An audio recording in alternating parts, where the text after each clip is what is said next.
Party के कार्यकर्ताओं का दायित्व है कि हर नई सोनार बांग्ला के लक्ष्य को लेकर हम चले और बंगाल की जनता की अपेक्षाओं को पूर्ण करें। सबका साथ, सबका विकास, सबका विश्वास, सबका प्रयास, এটাই হলো আগামী দিনে আমাদের মন্ত্র।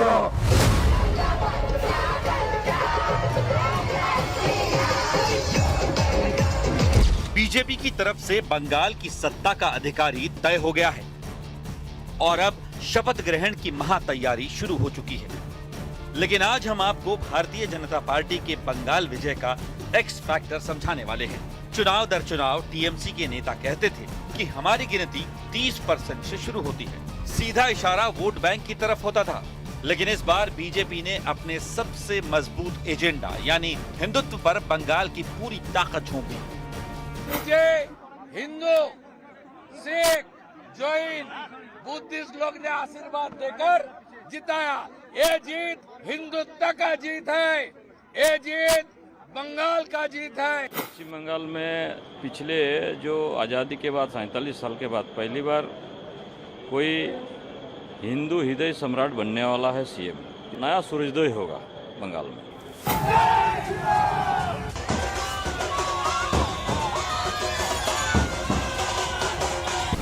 बंगाल में करीब 71% हिंदू आबादी है और 27% मुस्लिम आबादी है। अनुमान है कि करीब 65% हिंदू वोट एक मुश्त बीजेपी को मिले, जिसका असर ये हुआ कि बंगाल में प्रचंड भगवा लहर तैयार हो गई।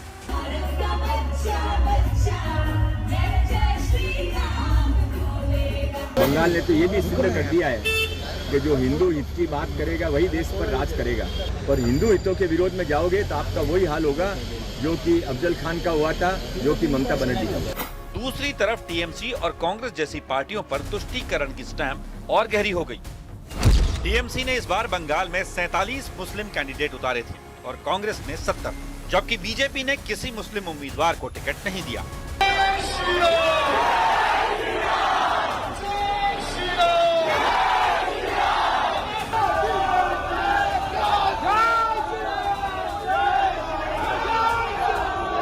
अब एक बड़ा संयोग देखिए, असम में कांग्रेस के 21 विधायकों में 20 मुसलमान हैं और बंगाल में कांग्रेस के चुनकर आए दोनों विधायक मुस्लिम हैं। कांग्रेस खत्म हो गया असम से, कांग्रेस मुस्लिम लीग हो गया, इसका हमको दुख है। Join the TVK after having opposed the TVK in the last election. Such politics of expediency is not the way forward.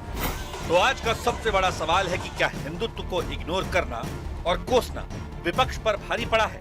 आज इसी सवाल पर जनता के बीच होगी देश की सबसे बड़ी बहस।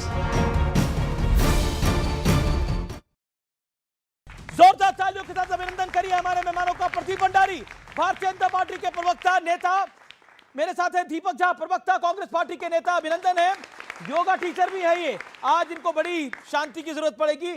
फराज किदवाई साहब, समाजवादी पार्टी के कद्दावर प्रवक्ता, जोरदार तालियों के साथ अभिनंदन है। मेरे साथ इस चर्चा के अंदर है शादाब चौहान, प्रवक्ता एआईएमआईएम के, मृत्युंजय तिवारी, प्रवक्ता राजद के। इन्होंने लगातार हारें देखी हैं तो ये निश्चित तौर पर ममता बनर्जी की ज्यादा मदद कर सकते हैं। सत्यप्रकाश मिश्रा, नेता, political commentator Satyaprakash Mishra, Janata Dal United के, जोरदार तालियों के साथ अभिनंदन करिए। कुछ पढ़े लिखे प्रवक्ताओं में से एक है। आज की बहस बहुत महत्वपूर्ण है। बंगाल में भारतीय जनता पार्टी की जीत कोई सामान्य जीत नहीं है। असम में बीजेपी की तीसरी बार सरकार कोई सामान्य बात नहीं है, और तमिलनाडु में कांग्रेस का पलटना भी कोई सामान्य बात नहीं है। आज की बहस का एजेंडा है हरियाणा, महाराष्ट्र से बिहार, बंगाल तक और दिल्ली तक बीजेपी के लिए हिंदुत्व ट्रम्प कार्ड बना है। दूसरा, क्या वाकई कांग्रेस की छवि मुस्लिम लीग वाली बन चुकी है, जैसा बदरुद्दीन अजमल कह रहे हैं और उदित राज कह रहे हैं कि बीजेपी ने जानकर हमारे मुस्लिम कैंडिडेट को जिताया है, जिससे हम पे मुस्लिम पार्टी होने का ठप्पा लगे। हार पर हार के बाद भगवा को लेकर विपक्ष का क्या हृदय परिवर्तन होगा, तीसरा बड़ा एजेंडा। और चौथा बड़ा एजेंडा, अगले साल उत्तर प्रदेश चुनाव में हिंदुत्व, अखिलेश यादव जी और समाजवादी पार्टी के लिए सबसे बड़ी चुनौती होगा, क्योंकि बीजेपी कह रही है अब बंगाल की लहर उत्तर प्रदेश में आएगी और महंत योगी आदित्यनाथ जीत जाएंगे। लेकिन सपा कह रही है कि इस बार किसी हाल में योगी नहीं आएंगे, इस बार अखिलेश का राज आएगा, अखिलेश यादव का राज आएगा। यह उनका डंका है। चलिए इस चर्चा की हम शुरुआत करते हैं। मैं इस डिबेट को ओपन करता हूं। शुरुआत के 50 सेकंड के अंदर मैं आज का टॉपिक जो है, क्या ये भगवा लहर है, आप सबको 50-50 सेकंड रखने का मौका देता हूं। जनता जनार्दन, एक बार फिर आपके लिए बहुत सारी तालियां, अभिनंदन आपका। शुरुआत आज की डिबेट की शुरुआत फराज किदवई भाई आपसे करते हैं और 50 सेकंड का है, टाइम लिमिट को फॉलो करिएगा। क्या यह भगवा लहर है? देखिए अमीश जी, लहर चाहे जो भी हो, अभी आपने बोला ना कि भगवा के प्रति आपकी वो बदलेगी कि नहीं बदलेगी, तो भगवा के प्रति तो इस देश के 140 करोड़ लोगों का सम्मान है। लेकिन आदरणीय प्रधानमंत्री जी ने और भारतीय जनता पार्टी ने इस देश के नौजवानों का भविष्य जो अगवा कर रखा है उसका क्या होगा।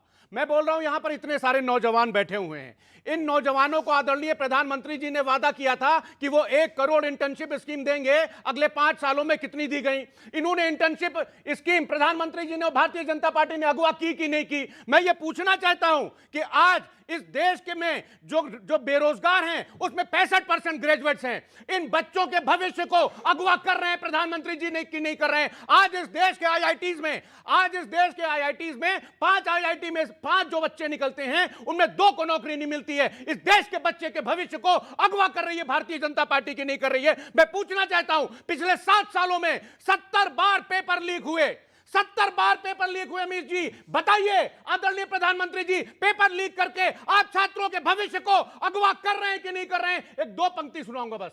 एक राष्ट्रवादी कवि हैं, उनका नाम है गौरव चौहान, जो कि माने जाते हैं कि वो राष्ट्रवादी हैं। वो लिखते हैं, अपने शासन के ढंग के कुछ काम गिना दो, बिना लीक हुए ठीक से एग्जाम करा दो, अब तो काले धन वालों के नाम भी गिना दो। तो ना आप तो पेपर लीक को रोक पाए, ना बेरोजगारी को रोक पाए, और इस देश के छात्रों और नौजवानों के भविष्य को भारतीय जनता पार्टी ने अगवा कर दिया। आपने लगभग 1.5 मिनट बोला, 50 सेकंड को क्रॉस करा।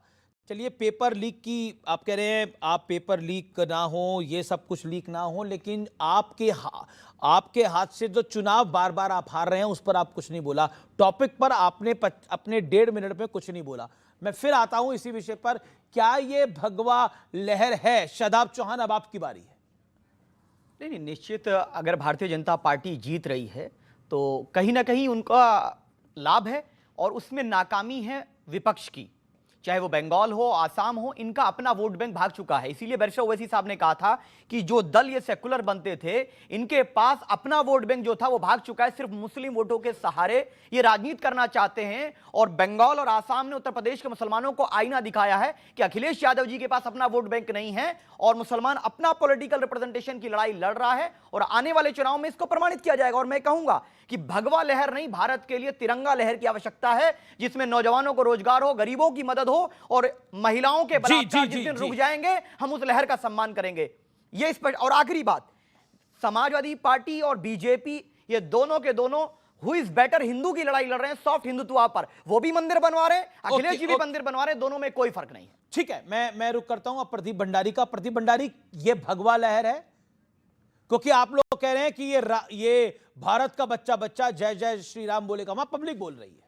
भारत तभी प्रोटेक्टेड रहेगा जब भारत हिंदू मेजॉरिटी है। जब तक भारत के अंदर हिंदू की आस्था का ख्याल नहीं रखा जाएगा, भारत के अंदर विकास भी नहीं होगा। इसीलिए जहां जहां हिंदुओं की जनसंख्या कम हुई है, वहां विकास भी पीछे हुआ है, तुष्टीकरण भी आगे बढ़ा है। ये भगवा लहर तुष्टीकरण के खिलाफ है। जब कांग्रेस कहती है कांग्रेस का मतलब मुसलमान, मुसलमान का मतलब कांग्रेस, देश की जनता ने बंगाल से लेकर असम तक इस नई मुस्लिम लीग कांग्रेस के खिलाफ वोट डाला है। क्योंकि जब कांग्रेस कहती है कि देश पे पहला हक मुसलमानों का है, जब कांग्रेस पार्टी के सिर्फ जीतने वाले मुसलमान होते हैं, जब Congress IUML Indian Muslim league के साथ में अलायंस करती है, तो देश जानती है देश को पाकिस्तान नहीं बनने देंगे। देश सेक्युलर रहेगा, और सेक्युलर तभी रहेगा जब भगवा लहराया जाएगा। ओके, आपने 49 सेकंड में अपनी बात रखी।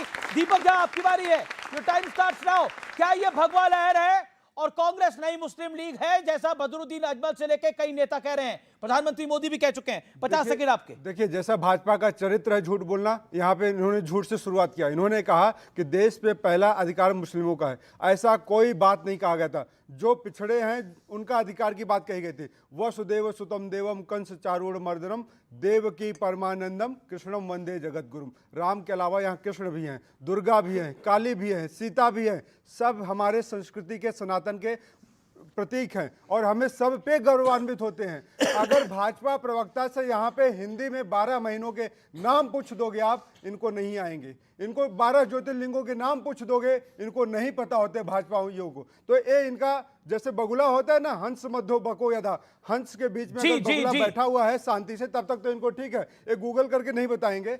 लेकिन आज भगवा लहर की बात कर रहे हैं। आज क्या विकास की लहर की बात नहीं हो सकती थी? आज क्या भविष्य में बच्चों की बात नहीं हो सकती कि इनको नौकरी कैसे मिले? जी 55 सेकंड आपने इनसे ज्यादा लिया वक्त। अरे देखिए देखिए, इन्होंने 1.5 मिनट बोला तो कोई बात नहीं। आप बोलिए ना कि आप बोलिए कि संसद भवन की तरह आप बिहेव करेंगे, आप बोलिए कि ओम बिरला की तरह आप बिहेव करेंगे।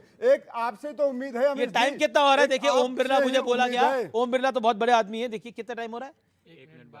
1 मिनट 12 सेकंड के बाद भी इन्हें लग रहा है कि मैं वैसे ही आपको लग रहा है चुनाव चोरी हो रहा है। जैसे ये 1 मिनट 12 मिनट हो रहे, 1 मिनट 12 सेकंड हो रहे हैं, ऐसे ही चुनाव चोरी हो रहा है। देखिए, मैं कुछ नहीं बोलता, मैं सत्यम किम प्रमाणम। मैंने, आपका नाम क्या है?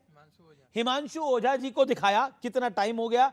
1 मिनट 12 सेकंड के बाद भी आप 20 सेकंड ले लीजिए सर। लेकिन भगवा हिंदुत्व का एक प्रतीक है, अभिव्यक्ति का एक प्रतीक है, लेकिन संपूर्ण हिंदुत्व का प्रतीक नहीं है। संपूर्ण हिंदुत्व का प्रतीक ये होगा जो यहाँ पे बैठे इनको रोजगार भी मिले, इनको शिक्षा भी मिले, ना कि गौमूत्र के नाम पे इनका इलाज करो और कैंसर का अस्पताल खोलने के लिए 250 करोड़ रुपए चंदा दे। तो नरेंद्र मोदी जी देश में व्यभिचार, अभिचार और भ्रष्टाचार फैला रहे हैं। एक बाबा कैंसर का इलाज करता है, कहता है मैं गौमूत्र से करूंगा, लेकिन उसके यहाँ जाते हैं 250 करोड़ रुपए का हॉस्पिटल का। क्यों? जरूरत क्या है भाई? आपने गौमूत्र की बात करी, गौमूत्र से इलाज कर रहे हैं। कभी वो भी बात करिएगा जो वो बाबा करंट लगाते हैं और ऐसे ऐसे लोगों के कर जाते हैं, वो आप भूल गए। वो चंगेजी सभा की बात नहीं करते। हाँ, वोट बैंक है तो इसलिए उसके बारे में नहीं कुछ बोलना। अब देखिए बीच में नहीं। अब मैं सत्यप्रकाश मिश्रा के पास आता हूं। सत्यप्रकाश मिश्रा, क्या ये भगवा लहर है? क्या ये एनडीए का एक वेव है? क्या एनडीए लगातार अपना कुनबा बढ़ाने का प्रयास कर रहा है? और ये सब कहते हैं ये सब कुछ आप लोग कर रहे हैं इसी की मदद से। ये खेल हो रहा है बिहार से लेकर बंगाल तक। देखिए, भगवा बलिदानी का जरूर प्रतीक है भारतीय सभ्यता में, और जिन्होंने इसको बांधा है वो कुछ कुर्बानी देना चाहते हैं, वो कहीं बदलना चाहते हैं। जो बंगाल की हालात थी पिछले 15 सालों से, वो किसी से छिपा नहीं है। हिंसा का बंगाल बन गया था। कम्युनिस्ट का काल 30 साल का रहा, वो भी हिंसा का बंगाल था। तो अगर उस बंगाल को बदलने के लिए कुछ लोगों ने भगवा पहना और कुछ नारे लगाए, जी, और उन नारों में छिपे वो 7 योजनाएं थी जो प्रधानमंत्री की योजनाएं हैं, क्या उस गरीबों के चिकित्सा के लिए आयुष्मान भारत योजना बंगाल में नहीं लागू होना चाहिए था? अगर भगवा कश्मीर में लहराया तो क्या दलितों और ओबीसी का आरक्षण वहां नहीं मिला? जब धारा 370 खत्म हुआ, जब वो भगवा पहनकर निकले थे कि मेरा रंग दे बसंती चोला, अगर कांग्रेस को इससे दिक्कत है वो हरा पहनने हम स्वागत कर लेंगे, मुझे कोई तकलीफ नहीं इस बात से। लेकिन आज कांग्रेस का भी दफ्तर, 50 सेकंड, आज कांग्रेस का भी दफ्तर पूरे पश्चिम बंगाल में उसी भगवा के आने के कारण ये सही बात है, ये सही बात है। कांग्रेस सांस लेने के लिए